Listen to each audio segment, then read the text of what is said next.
You know that with great power comes great responsibility. Despite what everybody thinks, it wasn't Spider-Man. It was actually repurposed. He was the first doctor of healing. And in healthcare, that's what it is. You've got great power to do it, but you've got to be responsible the way you handle it. No matter what people argue, whether they turn the tide of COVID or whatever, it turned the tide for me. It turned the tide for my staff. It turned the tide for my family. I mean, we gave them hope. A human being is extraordinary, a perfect machine that can achieve it all. But a South African, now we are exceptional. We have broken boundaries. We have fought for freedom. Just like you, Profmed is proudly South African and stands behind each professional striving to make a difference.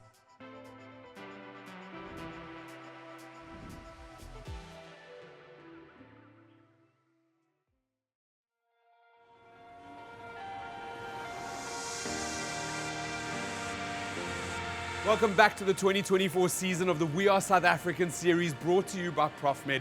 My name is Brendan DQ. They call me the good things guy. We're traveling around the country meeting incredible South Africans, and today we're going to meet a superhero, Dr Chetty, a life-saving doctor.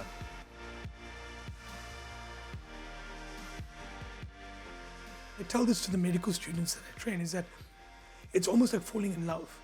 And you really only fall in love when you meet that person for the first time and you look in their eyes or you have that interaction and you're like, no, like, I'm in love.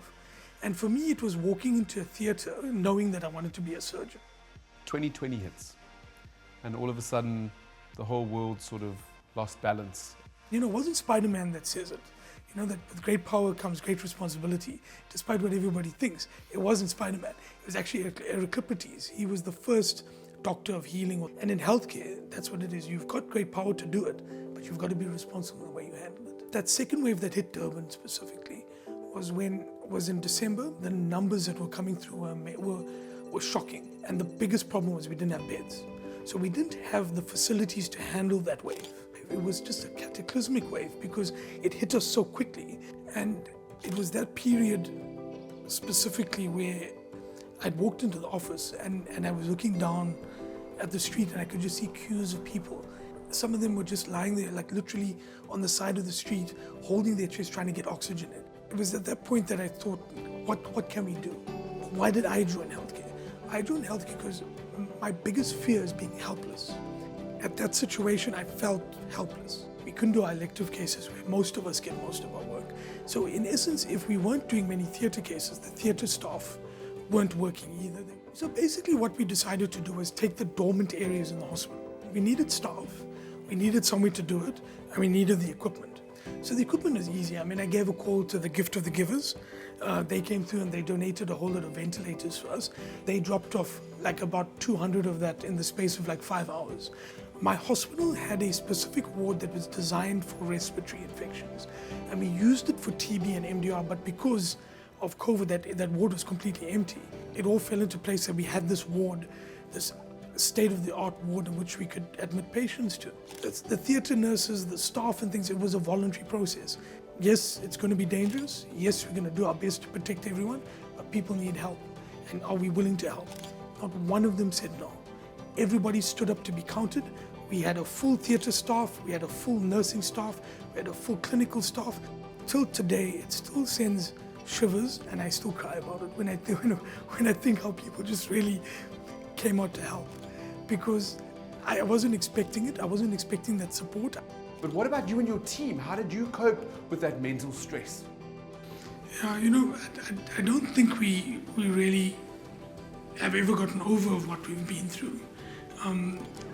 It was a very, very difficult time, but the thing is that as long as we were together, as long as everybody was on the same page, as long as everybody was talking to each other, we sort of gained strength from each other.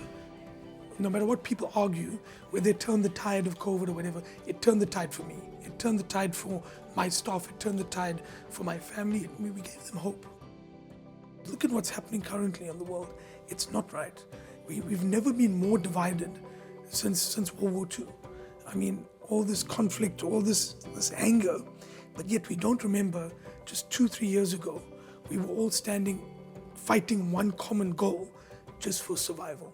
The minute people found out that the hospital was open and that we were able to make a plan, then basically we admitted about close to maybe 100, 200 patients coming through the place. And from COVID till now, I lost many colleagues. I lost family. I lost friends. I nearly lost my father. I myself had COVID 5 times. I was sitting at home for about 12, 13 days, just coughing my lungs out. Kids were sick as well. But on the flip side, we were able to save a lot. We were able to return people back to their families. Remember how it wasn't one bullet that got fired, but the amount of people that died.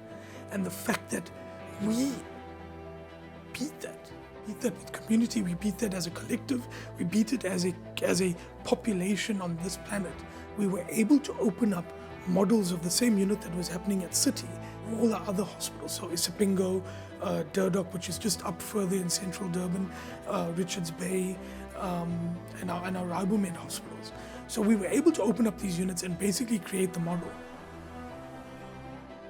How long have you been a Profmed member? Oh, gee, from the time I qualified, so it would have been about 20 years now. And what was the reason that you went with Profmed 20 years ago? Well, look, they offer insurances to professionals, but also they're a professional unit. So I've never had an issue with them as a user or as a provider, because I really do just get a wonderful service with them. I mean, the honest to God truth is, it's a doctor speaking to a doctor and they've never given me a problem.